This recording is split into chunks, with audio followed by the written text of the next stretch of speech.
नमस्कार दोस्तों। PP Hindi classes में आप सभी का बहुत बहुत स्वागत है।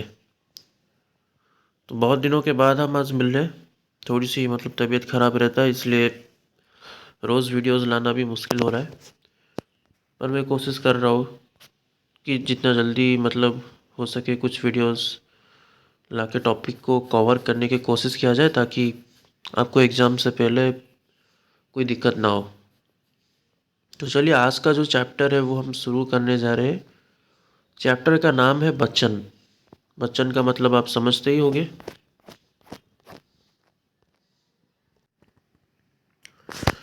तो वचन का क्या मतलब है, यहाँ पर लिखा है उसका डेफिनेशन। संज्ञा के जिस रूप से संख्या का बोध होता है उसे वचन कहते हैं। मतलब संज्ञा के जिस रूप से संख्या का बोध होता है उसे हम वचन कहते हैं। मतलब जिस रूप से संख्या का बोध होता है उसे हम वचन कहते हैं। आया समझ में? हिंदी में वचन दो प्रकार के, एक वचन और बहुवचन। ये दो प्रकार याद रखो, पूरे दिमाग के स्मृति मंडल में इसको स्टोर करके रख सकते हो कि हिंदी में वचन कितने प्रकार के हैं। दो प्रकार के हैं, एक वचन और बहुवचन। तो एक वचन क्या है? एक वचन से एक व्यक्ति या पदार्थ की सूचना मिलती है। एक वचन से सिर्फ एक ही मिलता है, मतलब एक ही घर है, एक ही स्कूल है, एक ही किताब है, एक ही टीवी है, या एक ही चेयर, एक ही आदमी, एक लड़का, एक लड़की, एक ही घड़ी, एक ही जूता, एक ही बेड यानी कि खाट, एक ही दरवाज़ा, एक ही कमरा। सब कुछ एक वचन का एक ही चीज़ से वो दर्शाता है। लेकिन बहुवचन क्या है? बहुवचन से एक से अधिक व्यक्तियों या पदार्थों की सूचना मिलती है। 10 स्कूल या उससे कहीं ज़्यादा, एक से ज़्यादा स्कूल, एक से ज़्यादा घर, एक से ज़्यादा मतलब देखा जाए तो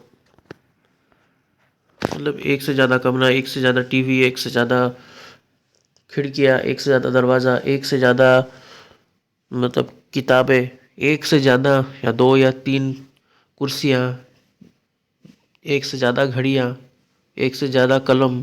तो इसको हम बहुवचन कहते हैं, जिसमें एक या उससे ज़्यादा, एक तो नहीं कहूँगा, एक तो एक वचन हो जाता है, पर बहुवचन मतलब है एक से अधिक, मतलब मल्टीपल। अनगिनत भी तो नहीं कह सकते, लेकिन एक से कहीं ज़्यादा। तो यहाँ देखो, एक वचन से बहुवचन बनाने के कुछ नियम हैं।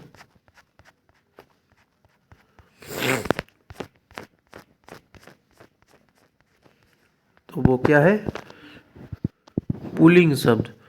आक्रांत पुल्लिंग शब्द का अंतिम आ बहुवचन में ए हो जाता है। मतलब जिसमें अंतिम में आ लगता है वो बहुवचन में ए हो जाता है। जैसे कि लड़का, लड़का है तो वो लड़के हो जाता है बहुवचन में। घोड़ा है तो घोड़े हो जाता है। केला है तो केले हो जाता है। कपड़ा है तो वो कपड़े हो जाता है। एक ही चीज़ होता है कपड़ा, और ज़्यादा होता है तो कपड़े। संतरा संतरे, कुत्ता कुत्ते, पहिया होता है पहिए, कमरा होता है कमरे। तो ये होता है आ के लिए ए में, मतलब ये जो पुल्लिंग शब्द है वो आ से ए में हो जाता है जब वो बहुवचन आता है। फिर आ से भिन्न मात्रा अ ई दीर्घई दीर्घो हर्षो दीर्घो ए ओ के पुल्लिंग शब्द एक वचन और बहुवचन में समान रहते हैं। जैसे कि मकान, वो मकान ही रहता है। बालक मतलब बालक। अतिथि मतलब अतिथिया तो नहीं होगा, अतिथि होगा। ये सब चीज़ों में ये एक रहता है। मुन्नी को मुन्नी, भाई को भाई, हाथी को हाथी, साधु को साधु, गुरु को गुरु, चाकू, लड्डू, रेडियो, जौ। तो ये होता है। स्त्रीलिंग शब्द में अगर हम देखें तो ई या में अंत होने वाला शब्द, मतलब हर्षई दीर्घई और या में अंत होने वाला स्त्रीलिंग शब्द बहुवचन में ई या हो जाता है। या हो जाता है, मतलब उसके ऊपर एक चंद्र बिंदु लग जाता है। जैसे कि जाति जातियाँ, रीति रीतियाँ, लड़की लड़कियाँ, स्त्री स्त्रियाँ, नदी नदियाँ, बकरी बकरियाँ, बुढ़िया बुढ़ियाँ, चिड़िया चिड़ियाँ। यह चिड़िया तो लिखा है, लेकिन उसके ऊपर एक चंद्र बिंदु लग जाता है। आया समझ में आपको?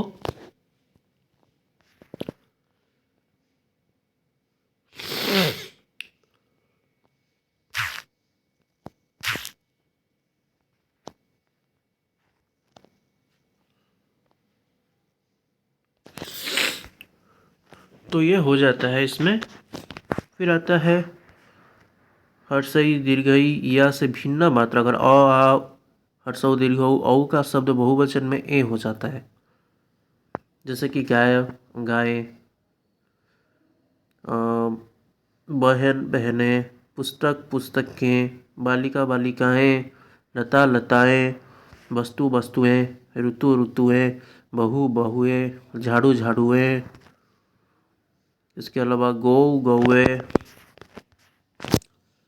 फिर आता है परसग युक्त शब्दों को एक वचन तथा बहुवचन रूप। यहाँ देखें तो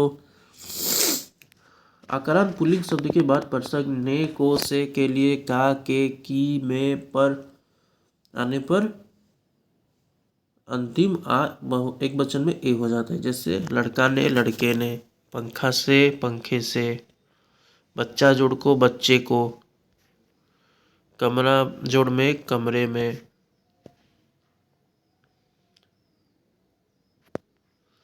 फिर आता है आकारांत पुल्लिंग शब्द को छोड़कर अन्य सभी पुल्लिंग और स्त्रीलिंग शब्द एक वचन में यथावत रहते हैं, जैसे कि घर में, अतिथि को, भालू का, रेडियो पर, बहन ने, रात को, आँख से, बालिका का, बहू को, गौ के लिए।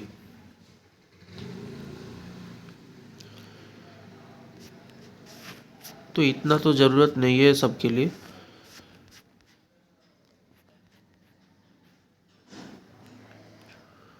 मतलब ये कुछ चीज़ें इसको मैं देखता हूँ, कोशिश करता हूँ अपलोड करने के लिए, लेकिन इतना ज़रूरत नहीं है बच्चों के लिए।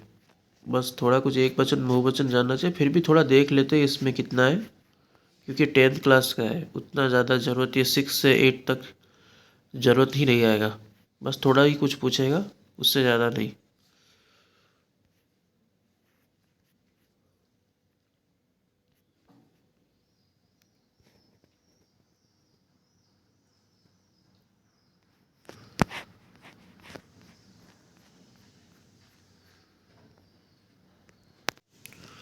तो ये समझ में आ गया आप सबको स्त्रीलिंग शब्द क्या है, सॉरी मतलब एक वचन और बहुवचन समझ में तो आ गया।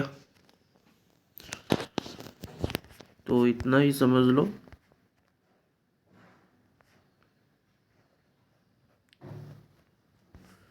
ये सब नियम आप स्क्रीनशॉट लेके रख सकते हैं।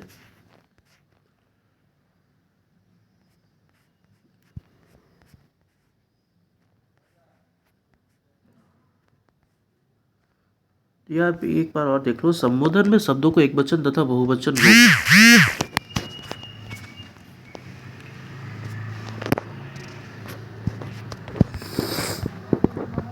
संबोधन करते समय आकारांत पुल्लिंग शब्द एक वचन में एकारांत हो जाता है, अन्य सभी पुल्लिंग और स्त्रीलिंग शब्द एक वचन में यथावत रहते हैं।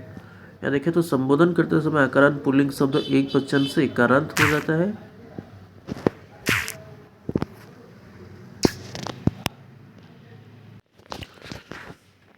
तो संबोधन करते समय ये आपने तो पढ़ा, जैसे कि ई मतलब इकारांत पुल्लिंग तथा स्त्रीलिंग शब्द बहुवचन में यो युक्त हो जाते हैं। उसके बाद ई इकारांत से भिन्न मात्रा के पुल्लिंग तथा स्त्रीलिंग शब्द बहुवचन में ओ युक्त हो जाते हैं, यानी कि सबसे पहले है, रे, अरे, री, ओ, है आदि जुड़ते हैं, जैसे अरे लड़के, ओ बेटे, अरे बच्चे। तो वो एक वचन तथा बहुवचन रूप में आ जाते हैं। हे प्रभु, रे बालक, ओ साथी, अरी बहन, हे बालिका, अरी बहू, हे मुनियो, हे साथियों, हे देवियों। तो ऐसे हो जाता है। कुछ विशेष बातें इतना तो याद रखने की ज़रूरत नहीं है। इतना समझ लो बच्चन किसे कहते हैं, हिंदी में कितने बच्चन हैं। तो बच्चन वो है जो एक या उससे अधिक को अगर दर्शाता है तो उसे हम बच्चन कहते हैं, जो कि यहाँ पर लिखा भी हुआ है।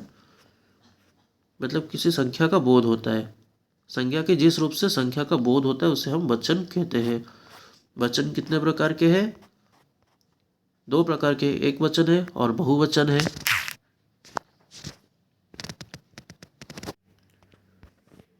तो आया समझ में? तो निम्नलिखित शब्दों को बहुवचन में बदलिए। तो यहाँ पर क्या है? लड़का लड़के, बहू बहुएं, संतरा संतराए, रात रातें, कक्षा कक्षाएं, मालिका क्या होगा? मालिया।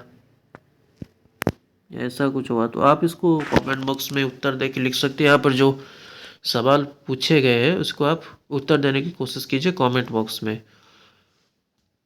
भिखारी, माला, मेला, जाति, जातियाँ होता है, आप इसको उत्तर दीजिए। मैं भी देखता हूँ कितने बच्चे क्या बोल पाते हैं, कितना आपने समझा है, बेसिक चीज़ें आपने कितना समझा है वो मुझे देखना है। एक वचन तथा बहुवचन में समान रूप में रहने वाले 5 शब्द लिखिए। नित्य बहुवचन में रहने वाले 5 शब्द लिखिए। तो ये सब है। तो फिर मिलते हैं अगले वीडियो में। उम्मीद करता हूँ वचन का आपको डेफिनेशन समझ में आ गया, क्योंकि बच्चों के लिए तो ज़्यादा नहीं चाहिए, 10th क्लास होता है तो फिर उनके लिए थोड़ा ज़्यादा चाहिए होगा। उनके लिए भी अलग से एक वीडियो लाने की कोशिश करूँगा। तो चलिए फिर मिलते हैं अगले वीडियो में। मेरे नया चैनल है उसको ज़रूर सब्सक्राइब कर दीजिएगा, लाइक कर दीजिएगा, शेयर भी ज़रूर कीजिएगा। नया चैनल है, थोड़ा ज़्यादा अगर आपका प्यार मिलेगा तो फिर और ज़्यादा वीडियोस लाने को भी मतलब साहस मिलेगा, उतना ज़्यादा मुझे मतलब इंस्पिरेशन मिलता रहेगा कि मैं और ज़्यादा वीडियोस आपके सामने ला सकूं। तो चलिए मिलते हैं अगले वीडियो में, तब तक के लिए नमस्कार।